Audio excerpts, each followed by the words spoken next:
definitely good to be with seed savers and growers. I just came from a municipal government function. So it's great to be with people who grow things. I guess I would talk a little bit about the food banking movement just for perspective. I know you've heard from food bankers before, but we're about 40 years or 4 decades into trying to feed people out of hunger, and it's just not working. Now, that's not to say that people shouldn't, vulnerable, at-risk children and disabled vets and seniors and grandparents raising grandchildren shouldn't be fed today. But after 4 decades, what do we have as a grower? We probably have 3 or 4 decades of good growing experience in us, right? So we have come slowly to the realization in our food bank here in Southern Arizona, in the lead of recognizing that we have got to grow our way into sustainability, into self-sufficiency, into food security. And so increasingly, I would say to you, if you haven't thought of connecting with your local food bank, and there are 200 national members of the Feeding America network of food bankers in most of the major urban areas, as well as a lot of rural areas. And then they are augmented by 60,000 partner agencies nationwide. That's just in the US. There's all kinds of food security work, as we know, going on in other countries. So if there's a partner that has a great deal of assets, those can be cooling systems, trucks, land, intellectual capital, technical assistance, relationships, political and social clout. It's probably food banking because it's got a 40-year tradition of being really embedded in communities and being a compassionate response to food insecurity. Unfortunately, it is taking a while. It's probably a decade of work here in Southern Arizona with our food banking efforts to make this shift in our brain from what I call feeding the long line of hungry people today to thinking about how do we shorten that long line of hungry people today by better food security tomorrow. And so that's why you're seeing increasingly food banks getting into food production, technical assistance around food choice. What do we do with food? How is food health? The power of food, whether that's growing a community, and it really is about community organizing, community development.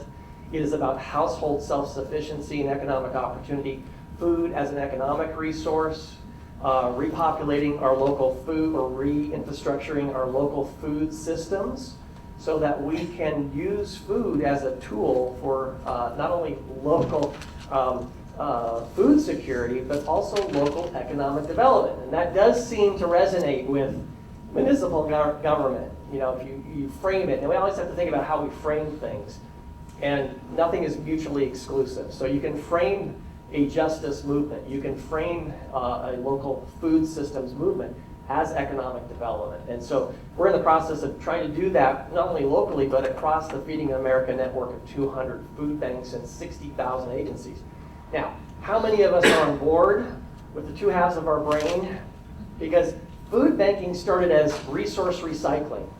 It started to recognize the waste stream of food, decent food, winding up in a landfill. And that's wonderful that we recognize that. And so we hired and got into a mindset of logistics. It's about transportation, storage, distribution of food. And that's a very left brain, analytical logistics mindset. And I would say about half the food banks nationwide, and I don't know about their partners, I can't speak for the 60,000 agencies, but about half of our peer food banks nationwide, these large food banks that have large budgets and large staff generally, get it. They understand that it's more than just feeding the line and moving food from a grocer or from some place that's about ready to dump food to get it into people's hands, to low-income folks' hands. To do that compassionate feeding activity, the charity activity, the handout activity that we do all day long, every day. Day after day, year after year, which we started saying it was about temporary emergency food relief, but it's become more than that. It's a coping strategy because of persistent pockets of poverty in every community, every landscape. So about half of the group is starting to really realize, wow, we've got to shorten that line, and what would it take? And so that will look like, as you know from your own work and your interactions with some food bankers, it can look like nutrition classes for food choice, informed food choice and health care, the linkage to health care, preventative health care.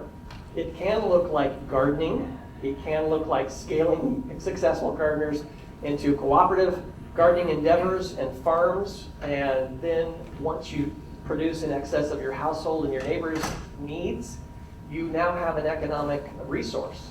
And so how do you turn that into a farmer's market or to a produce brokerage, or how do you turn it into food production, and so that you can maybe both feed people, your neighbors, and your local economy, as well as put money into your pocketbook and stretch not only your food budget, but your household budget, and develop some economic opportunities for your family.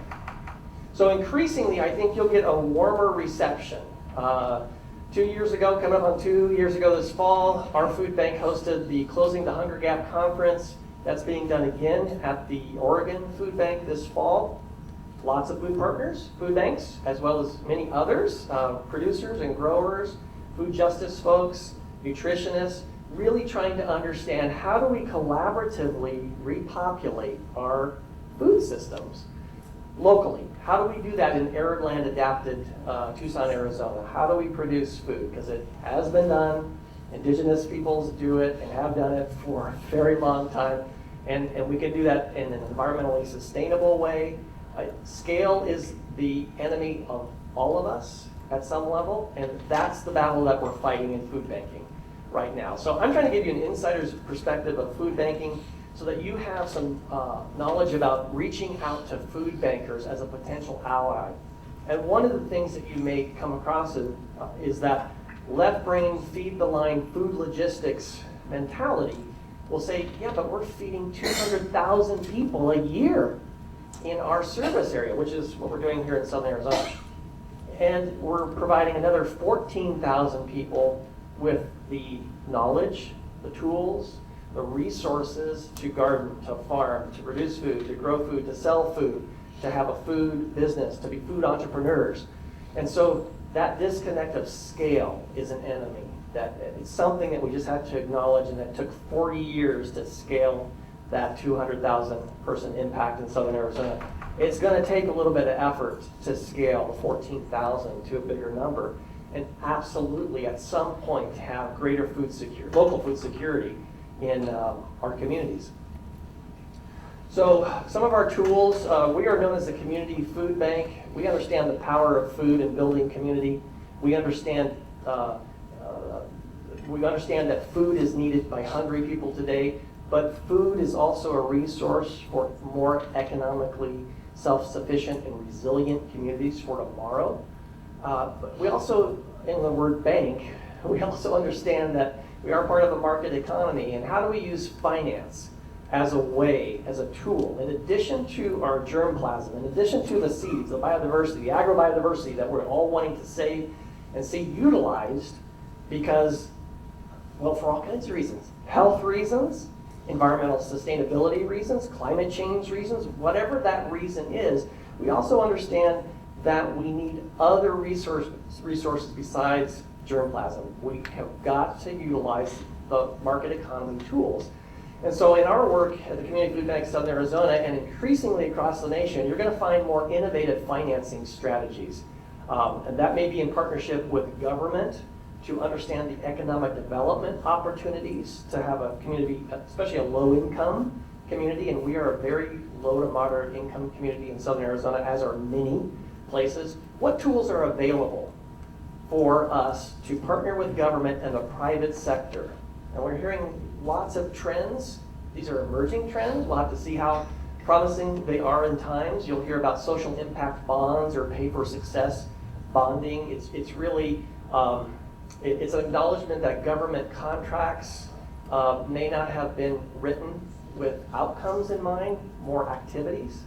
So you get paid or reimbursed by government if you perform certain activities of social benefit for the safety net of local income, low-income households and low-income communities. Now government is saying, but we need to pay for outcomes. for results, for things changing. So government is also looking at, and this came out of the Great Society of the 60s, is looking at how do we use financing to achieve some social outcomes. And there's pluses and minuses with that. Most vulnerable families may not be able to achieve some of the benchmarks, the outcome benchmarks. For instance, achieve certain educational levels by a certain time, or increase their household income or their assets by a certain amount within a defined period of time.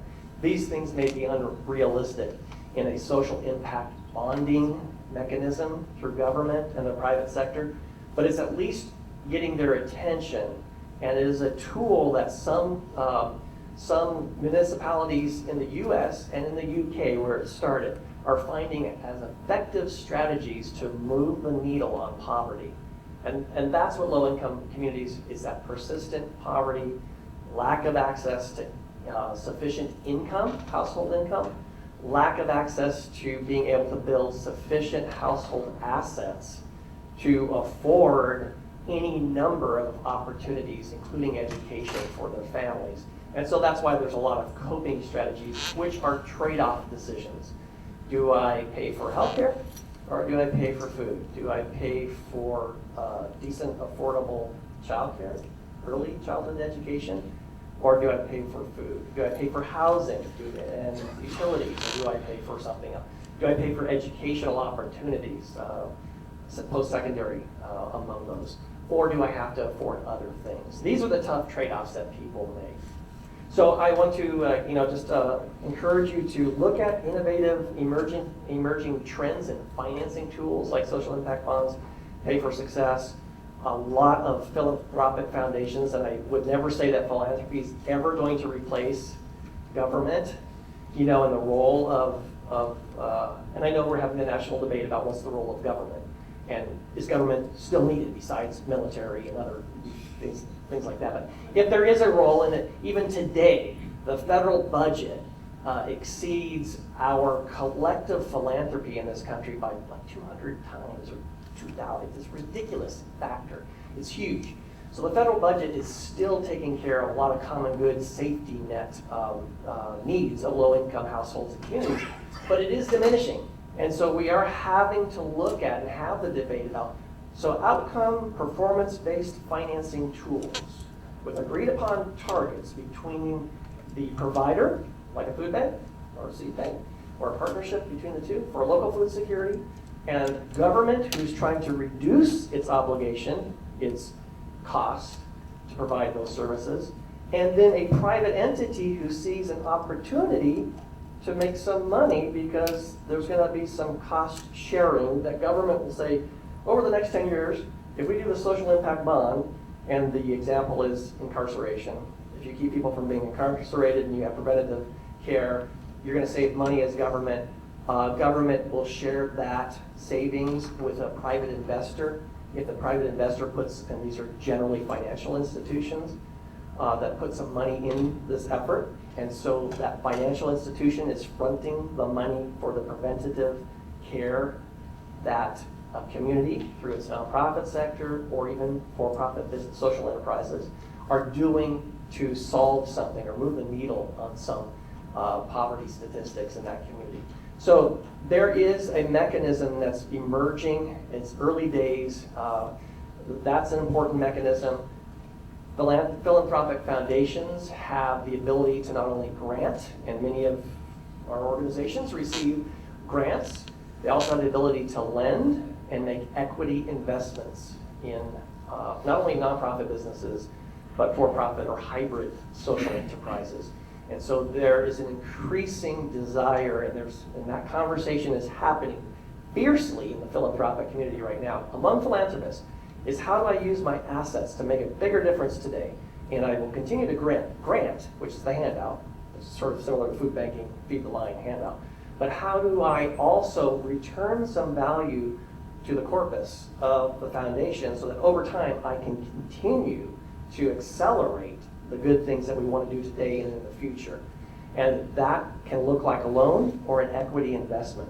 So there are opportunities in your local communities, whether it's with your community foundation or a local family foundation to not only make grants, but to make loans and equity investments, and to be an investor in your social endeavor to restore the local food system, perhaps in partnership with food banks or others to feed low-income households, or more importantly, and increasingly, to provide low-income households the technical assistance and the basic resources to produce food, to sell food, to benefit economically and nutritionally from the production of community food.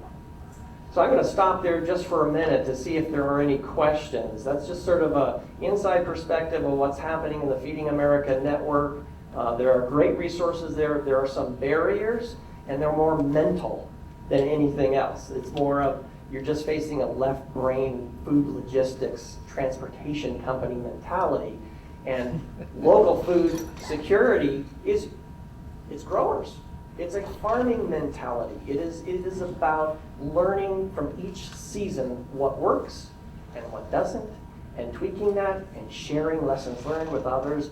It's a community organizing, community development approach. It's more art. It's definitely science, but there's some art involved in that. And that may be underappreciated by your local food banks. So let me stop there and see if there are questions about food banking or the local food movement here or elsewhere. Yes? Hi. So a big issue for a lot of young and smaller growers, at least not just in Southeast Arizona, but everywhere in our nation right now, is being able to have distribution systems for what they produce. Yes. And so I'm wondering if there is any movement to have distribution systems from farms, from rural areas, to cities that can also backhaul food, food distribution for the seed bank system.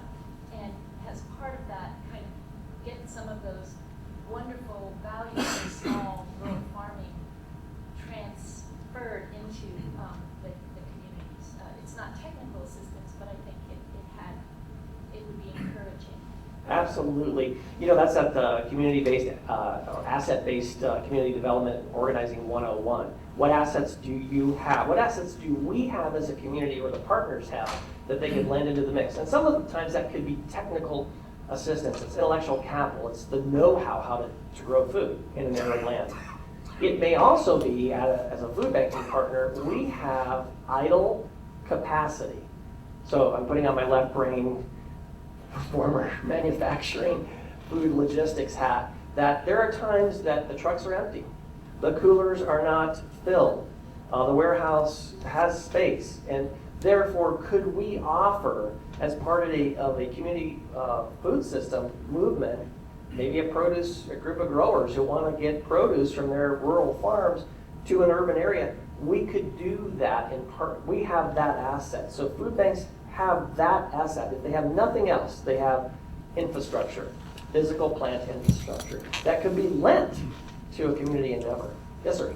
Well, in response to that, the food hub concept, which a lot of communities use, is a collaborative effort of which food banks can be a part, but also producers, distributors, restaurants, institutions, and people who are doing value added to produce like pickling and jams and so forth.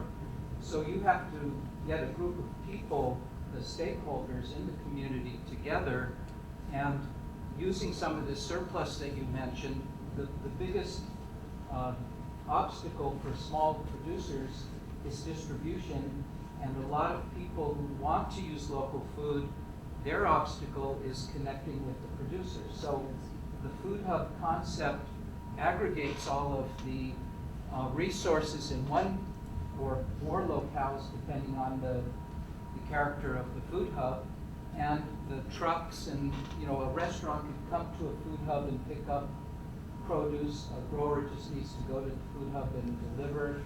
And so a lot of communities are using that. It's kind of a cooperative model. And the food bank is part of that because they're a large consumer and a large distributor of foods. And it's just, it's something that we're investigating up in the Verde Valley of Arizona. trying to get one started at Camp Verde to service the 100-mile radius around that I-17 and 260. So, there's a lot of conversation. The municipalities are interested because their economic development and the renaissance of agriculture in some of the rural areas. So maybe that's something you need to do down here too. Absolutely, and right now we're in conversations with a number of groups in Southern Arizona on food hubs and the elements of a food hub and which have the most desirability and traction here. But you also reminded me too, in addition to the assets, the physical assets that a food bank might lend to a collaborative community effort, increasingly food banks across the nation are purchasing food. And we certainly should and want to purchase locally produced food. So a food bank itself can be a customer. So that would be a possibility. And the issue for us and many communities is territoriality. And we're Americans, we like to own everything. It's kind of ridiculous. But we have public assets, and they are our nonprofits. So not every entity needs to own its own commercial kitchen and its own little warehouse. So if we can get through those what do you have of unique value in assets, whether those be intellectual or physical or financial, and what would you be willing to put into this collaborative or community-based endeavor? And so that we're not stepping on each other's toes, and we all have to define our boundaries, and just to declare as good negotiators, here's what I need, here's what I'm looking for, here's my bottom line, and can we negotiate? Yes, sir. Well, I think the assets of the community food bank is great. I think human resources is another one. I think community farming, that used to be the standard, that people would share their crops, is almost gone. And the community gardens are not established in every town. But land is also scarcity. And but let's say you have human resources of people that looking for something to do and educate themselves. They could become help a farm to grow the food, to bring it back to their communities. Or you find land as a community food bank, you have that, but increase in community land where people could go and grow food. I think those models of community farming is an instant hands-on result. And I find that, we always talk about the farmers, if you could get the food out is a big problem. That's true. But growing the food alone is actually the big problem. And so any volunteer help, where many people really looking to do that, if that can be the transport of them, the finding the people that would like to do that, that would be a model that I think. You raise a really good point. I never think the constraint is capital. If you've got a good idea, there are people willing to invest in interesting and transformative opportunities and projects. Making it sustainable, so you have a sustainable business model over the long haul, maybe that's a little bit harder.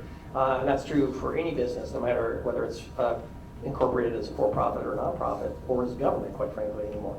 So the big constraint isn't capital, I don't think, financial or physical, like trucks and warehouses, or even land, because you can go to Chicago and New York, you can go to any major urban area and there's food growing on rooftops and greenhouses and hydroponics.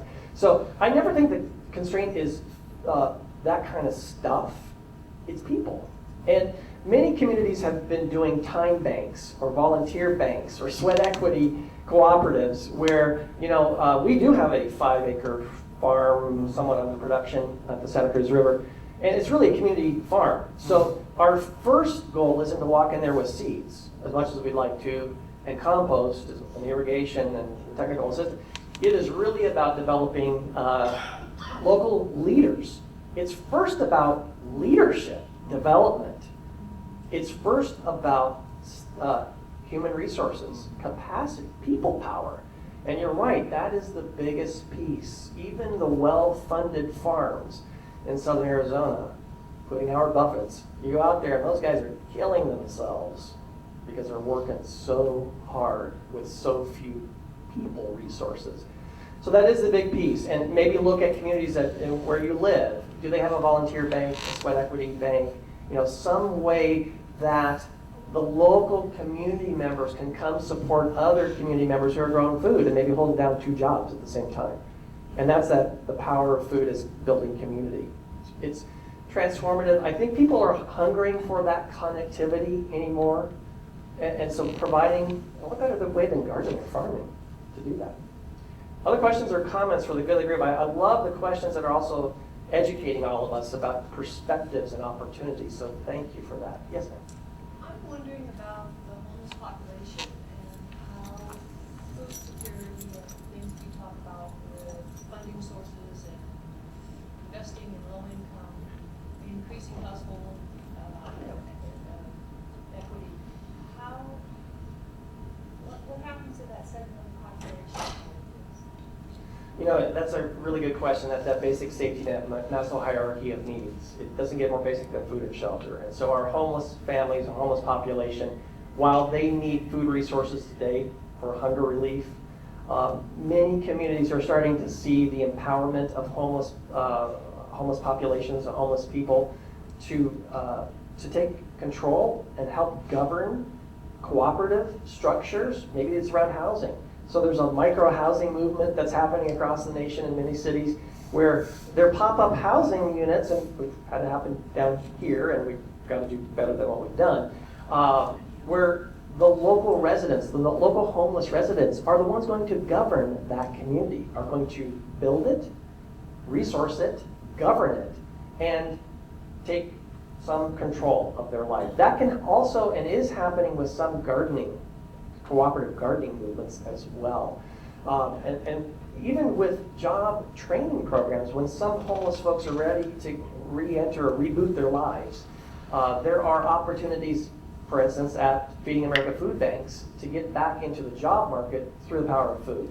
That could look like a training program for chefing or something related to value-added production is a great example too, where you're producing food in a cooperative, and now you are going to try to earn more than you could as selling raw produce, and salsas are a great way to get higher margin. So there are opportunities. They're not easy.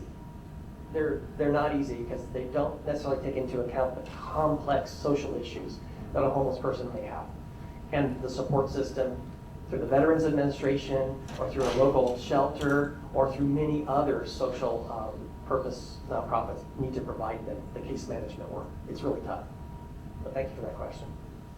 Yeah, we're going to continue to feed people, feed the line, and try to shorten the line in the long run for local food security and local economic opportunity. And that longer term work is my challenge to our food banking colleagues across the nation, and increasingly they're ready for that. They may need your expertise and your advocacy and your local community organizing ability to get something started, even if it's just a community garden. Barry, I think we're done. Oh, we got 5 minutes? Yeah, I mean, if there's a couple questions and then we'll Question or just comment? I see lots of my seed-saving buddies in here. It's great to see everyone.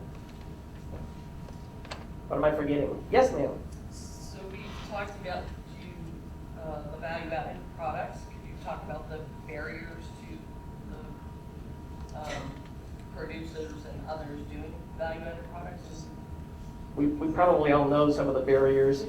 Commercial kitchen space is a big barrier in southern Arizona. We just, as Gary will compellingly talk about, our agricultural systems, our local food production systems, we've decimated that infrastructure over the decades.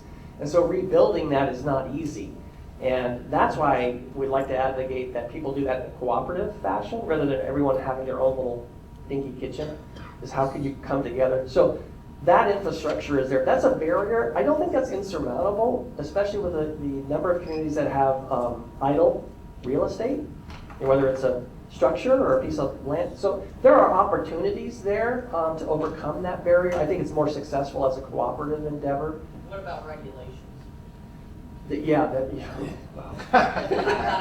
As I said, I started this, I just came from a government meeting, yes. And we've seen that repeatedly in our work, is sometimes local, state, or national policy does become a barrier. For instance, here in Southern Arizona, to get our 50 school gardens, the kids growing that food and learning about food, learning about biology and chemistry and food security, environmental sustainability and nutrition, to get that food into the school cafeteria was many years of our staff work at the Community Food Bank in Southern Arizona.